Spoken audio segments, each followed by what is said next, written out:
Welcome to P Passionate W World, R Radio N Network, LLC, a multimedia company. Ann Arbor, Michigan, Boston, Massachusetts, Liverpool, England, Melrose, Florida, Los Angeles, California, Fullerton, California, Washington, D.C., Chicago, Illinois are one of the many broadcast homes of PWRN, a multimedia company. The world in your hands. And now, without further ado, let me present to you one of our many hosts and their programs. Well, good evening, one and all.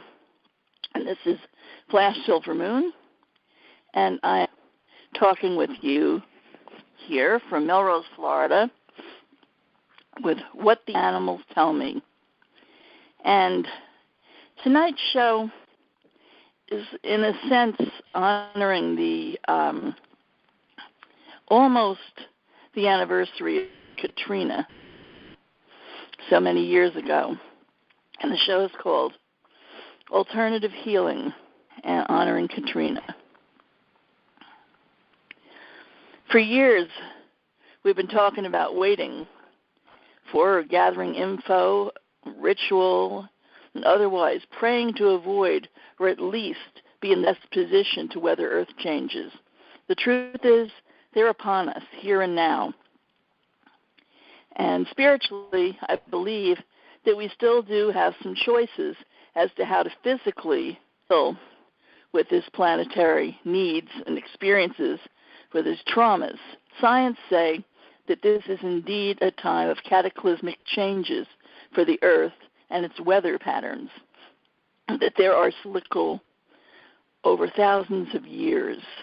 Now that doesn't even take into consideration the governmental manipulation of weather using HAARP, etc. Years of the Hopi, Mayans, and other ancient ones tell of such changes. However, they also say that by raising the vibration of love and oneness, we can avoid some of the more horrifying symptoms of such changes. When the smallness and genocidal proclivities of the current regime raise their ugly heads during the series of Katrina disasters in the Gulf Coast, the deep goodness of common people of this country shone brightly like a beacon for the poor and displaced. During these difficult days, I rode through my little town of Melrose in north central Florida and saw any number of groups raising money, collecting food and clothing for the survivors of diaspora. Left and right, pagan and Christian, regular people were hearing the call in inspiring and profound ways. This is a time of great polarities. What is good is better and more elevating and inspiring than any outpouring I've seen in my life. Likewise, the out-and-out unconscionable evil purported on the many by the few in power in many countries is despicable. I know that we only know a thimbleful of the heartlessness that resides in the bastions of our own alleged democracy. So ironic that this government is so hot for free election countries when our own have been so blatantly hijacked by the powers that be, the shadow government, if you will, and are set to maintain power whether they get it by the votes or not. This is interesting because this was written back in Katrina times, and doesn't it sound just sort of like today? There are some ordinary folks that are showing their butts royally as well, not to be outdone by their leaders, who set a poor example by simply not even following the golden rule that they claim to revere. These are the interesting times of Chinese wry curse fame. One thing that these times are showing abundantly is the fact that it is far easier to give to those in struggle than to be in struggle. Having experienced a good measure of both lately, I speak from deep experience rather than abstract philosophy. I am grateful at this point to helpers again. I almost want to frame time as before Katrina and AK after Katrina, when the gloves of equal rights were torn off the blood-stained white hands of the government as their collective masks of politeness and gentility were replaced with the hideous face of greed and genocide. When even a former First Lady feels comfortable to publicly make racist and condescending remarks in the face of people facing death and starvation, this is a national disgrace. Yes, living in a stadium without food or sanitation is an upgrade. One red double-crossed leg up from the ghetto, right? Want to buy some good dry bayou property? How do you spell gentrification of the Ninth Ward in New Orleans? I call it the most shady land grab since the white folks bought Manhattan for a box of trinkets from the Indians. And it's with this shadowy backdrop that I began treating the Katrina hounds who have their own story to tell. It's been a long, long day. I just returned from the Katrina Care Barn, where a local woman has donated part of the farm to be a staging area for the rescue, healing, adoption, and fostering of these poor animals. I've prepped for 2 weeks, making and organizing healing flower essences, combinations, so that I would be prepared to jump in and treat the many canines still being pulled out of the abandoned buildings, blood-drenched streets of New Orleans and the Gulf Coast. My heart is still breaking as I think displaced little ones. There were 2 that I just loved, particularly. One was a very cuddly golden dog named Rudy. He was found locked in a New Orleans closet 2 days ago. Can you believe he was locked in there for 5 weeks without food and water? And he is so sweet. Rudy looks like a golden retriever mix. Very skinny and hates to be put back in his stall alone. And can you blame him? Other than that difficulty, which can be major at times, he looks really good. A very nice thick coat and wide, friendly smile. Rudy was dead-bolted into his home and locked in a closet with a dresser pushed in front of it. What were the people thinking?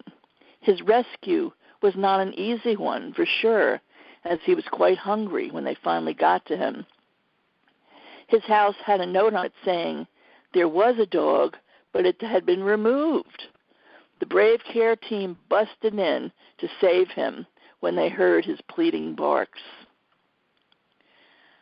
I mean, so many animals are still here, and the search goes on for them with these road warriors making trip after trip after trip to the big uneasy, trying to keep one step ahead of the bulldozers, which are tearing down homes, many of which are in poor neighborhoods where the authorities never even checked for people who might be alive, let alone animals.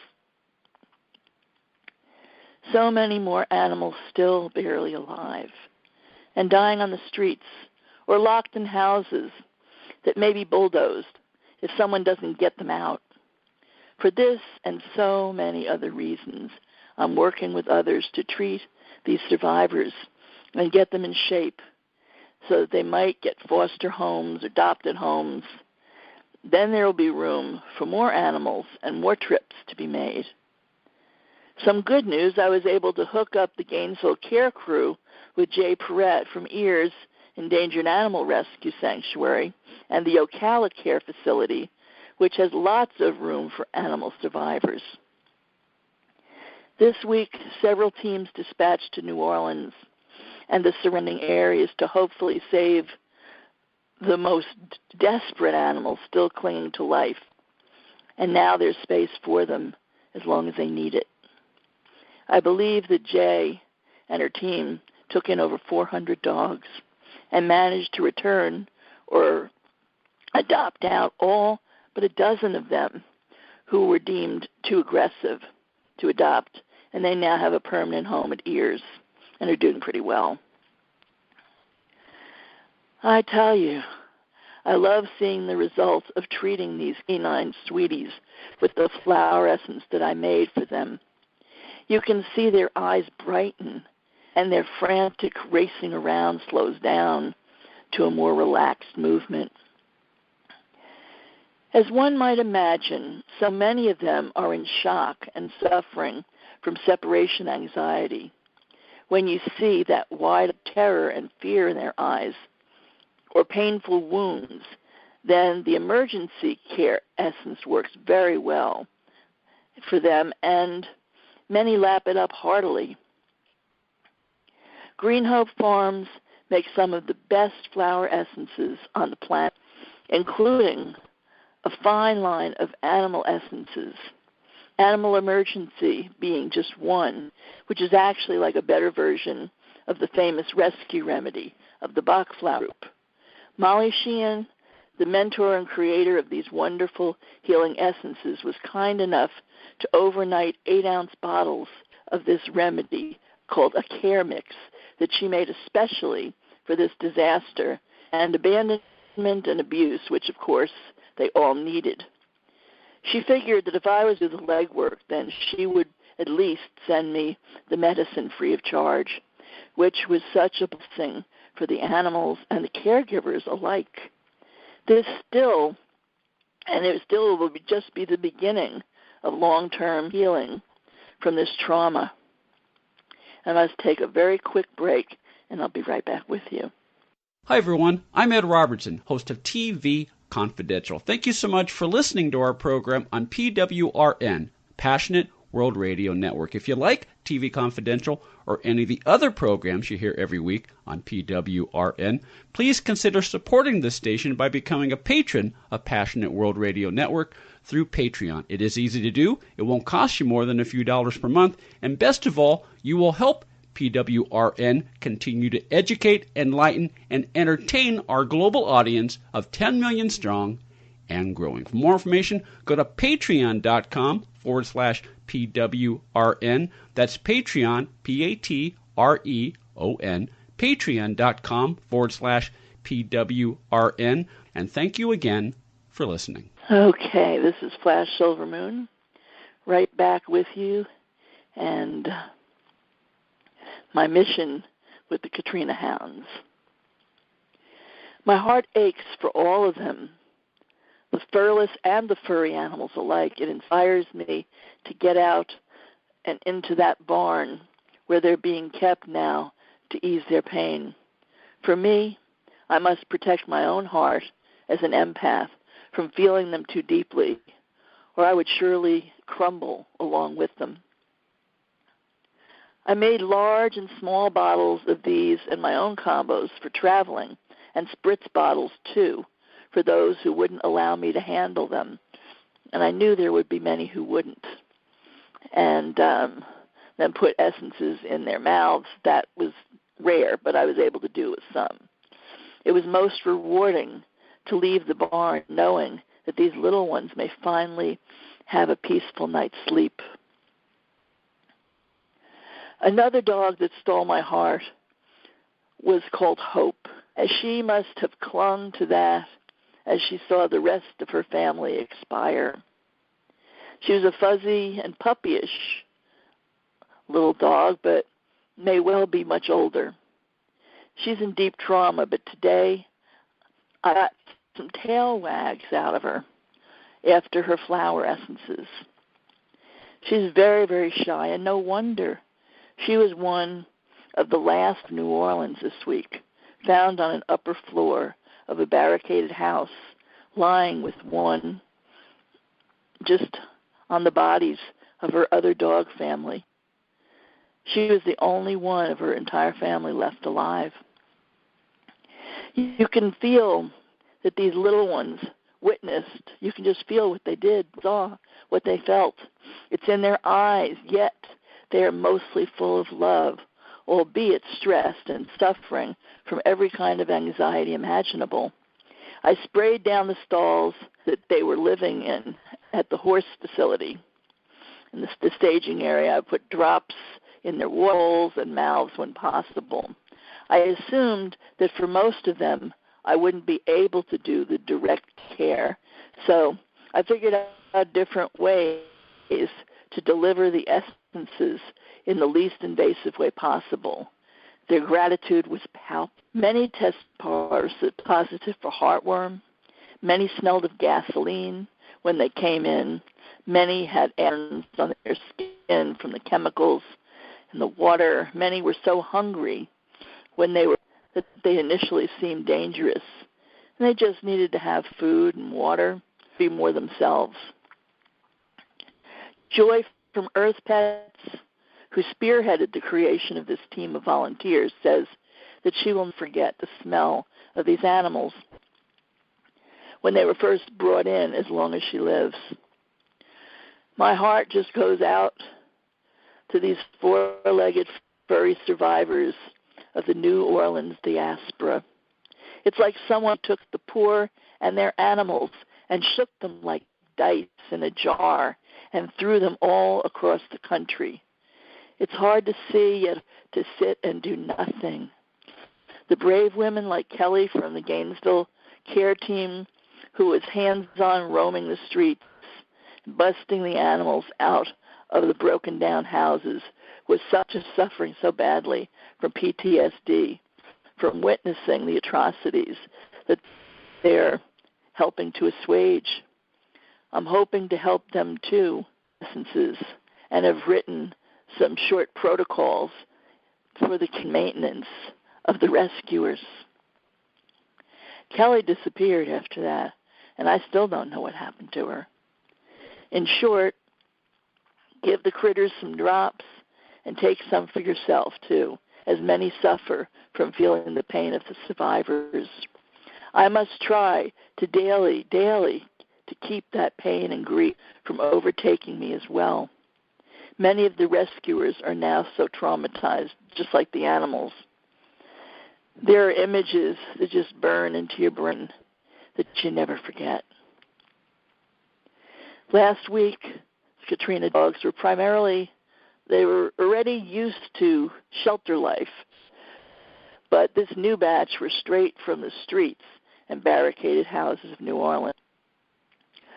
Brothers Starr and Wiley, the escape artists, shared a stall last night and were pretty much bouncing off the walls. And this might have been temperament anyway, because the stress was very magnified. It magnified everybody's issues and behaviors. They looked like rat-terrier mixes that tend to be kind of hyper and were cute as buttons. As Starr came bounding by me, I took the opportunity to spritz him with the Love Mix and Katrina Care Mix that I had made, and saw the little guy go from 10 to 4, 10 being the max of craziness, right in front of me. Then he easily went back inside his stall for the night. Ordinarily, this was no small task. Getting any of the dogs in or out of their enclosure was often and predictably a struggle. All the dogs are doing better than they were last night when I first treated them, which is so satisfying. As usual, animals quickly respond to vibrational treatments such as these and don't ask to see your diploma or credentials. If you make them feel better, they smile, perhaps wag, lick you, or at least they breathe easier. And so do you. There are others at the staging area that were still too fragile and frightened to work. Couldn't work on them directly. And as of today, some are still very depressed But this is expected and is precisely what flower essences can heal in animals and humans alike. Hopefully, the mistakes made during this emergency will not repeat themselves again. But during these difficult times, we're bound to have more need for animal disaster relief, and much of what we have learned can serve first responders for animals and humans alike. And that's part of why I'm repeating this tonight, how much weather troubles, fires and water and everything, wind happening now, so that those of you who are listening can kind of take this in and think of ways to help. A large number of cats were rescued too, but they were whisked away to another facility before I could see them. Vets at the University of Florida Vet School are generously doing all the spay-neuters as well as the other procedures.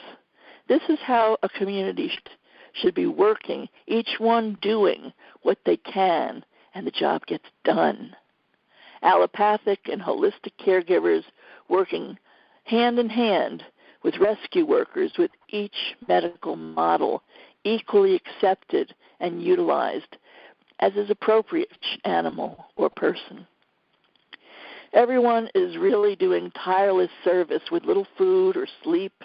Joy from Earth Pets and her crew, Melissa, who donated her farm space and barn for the staging area, Jim and Jody, and the volunteers from the Levy County Humane Society, and the Marion County Care Group, vets and techs, and so many others, giving of themselves that I don't know. I don't even know them all. And we all heal some of this heart-wrenching mess. Good to be able to do something to offset one of the most horrifying tragedies of the 21st century. It's disconcerting to see how poorly most of the government and more mainstream agents, including some mainstream animal organizations, responded to this disaster. However, the open-heartedness and ingenuity and absolute determination of the people of this country, the grassroots first responders, give me a lot of hope that when it really hits the fan, neighbor will help neighbor, and that good people of all kinds will follow their spirits to do the right thing. Ah, yes. As officials reopen the city of New Orleans, hopefully some of the critters remaining will be reunited with their families. Many will not. And it's the intention of all the care organizations to reunite as many pets with their people as possible. One can never enter the animal rescue world and expect to save them all, but one can do something and put a dent, no matter how small, in the suffering. And to the few that you help, it often means the difference between life and death, safety and fear. And that means a whole lot. And I must take another break, and I'll be right back with you. Hi, everyone. I'm Ed Robertson, host of TV Confidential. Thank you so much for listening to our program on PWRN, Passionate World Radio Network. If you like TV Confidential or any of the other programs you hear every week on PWRN, please consider supporting this station by becoming a patron of Passionate World Radio Network through Patreon. It is easy to do. It won't cost you more than a few dollars per month. And best of all, you will help PWRN continue to educate, enlighten, and entertain our global audience of 10 million strong and growing. For more information, go to patreon.com/PWRN. That's Patreon, Patreon, patreon.com/PWRN. And thank you again for listening. Okay, this is flash-silvermoon back with you for the last portion of this tale. Now, I wish that I could say that I continued aiding the suffering Katrina hounds in Gainesville and Ocala as I had planned. However, a tragic fall, leaving me with a bad spiral fracture of the humerus, it's the upper arm, has taken me out of commission for the last 3 months, and who knows how much longer. I do believe that the pain that I tried so hard to distance myself from had somehow overtaken me. I was so frustrated by this turn of events, and am taking it as a sign to put more healing to my own body and furry animals. No choice there when you can't even bathe by yourself. It's amazing how in focus reality can become. As I sit here in a cast and a sling, tears rolling down my face and my cheeks as I read of the desperation still being endured by displaced, lost, and grieving animals and people. I wish that I could do more right now. It's almost like I needed to wear my heartbreak on my sleeve. These thoughts run through my mind as I stare at my broken arm, peering out from the sling as I type with one hand. I'm strong pain medicine. This has been a year of continual heartbreak for me, with Katrina being the global topper. Hopefully my arm stabilized to the point that I can drive and also be strong and safe enough to start treating these furry refugees once more, doing the healing work that I came here to do. I will patiently and humbly await Spirit's plans for me, heal myself and my animals as one person's work is everyone's work. And I also recognize my oversensitivity and deep spiritual intimacy with the collective as to my injury. If this is the case, why not expect the reverse to be true as well? As I heal, the planet heals. That seems like something to make sense. And so, let me finish with the blues, New Orleans Online Blues for Katrina. And I honor the memory of those that we lost in Katrina and those that survived.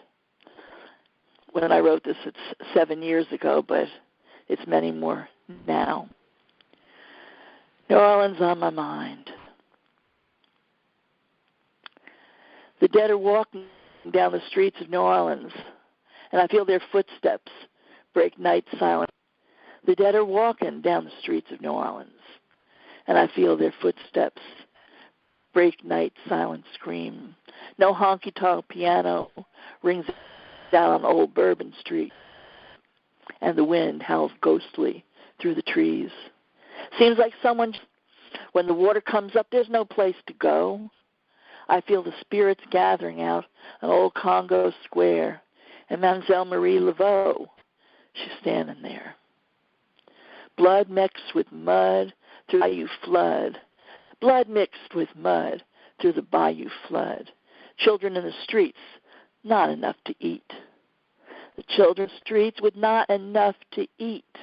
Gree-gree, gumbo ya-ya. Gree-gree, gumbo ya-ya. Sacred jambalaya. Children starving in the streets, not enough to eat, not enough to drink, living in dirt and stink, no roof over their heads, too many needlessly dead. What could be in their heads to bring the aid so slow? People got nowhere to go.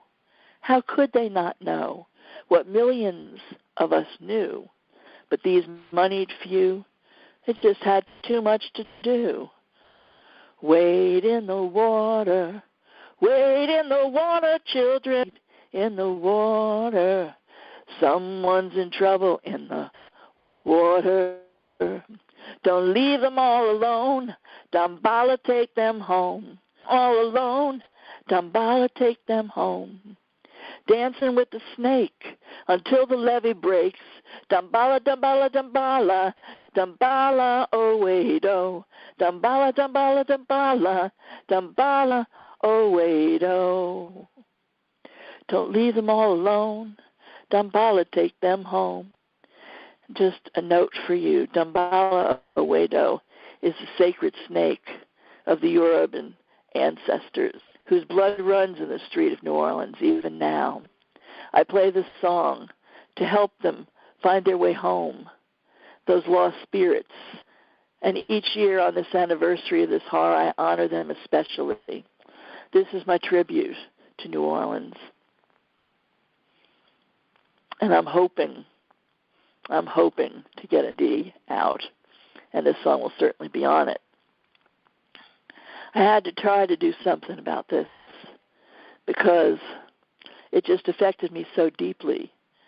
And it was an even deeper loss of innocence for me than 9/11, as the blood-stained gloves of the Bushinista regime were truly off. So,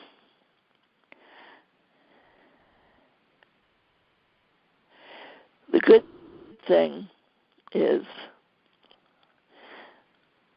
I learn animals in crisis and people. And so we can take this knowledge, albeit tragedy, and never again have to endure Silvermoon. What the animals tell me. You can find me at flash-silvermoon.com. Many blessings. Thank you for listening to Passionate World Radio Network, a multimedia company.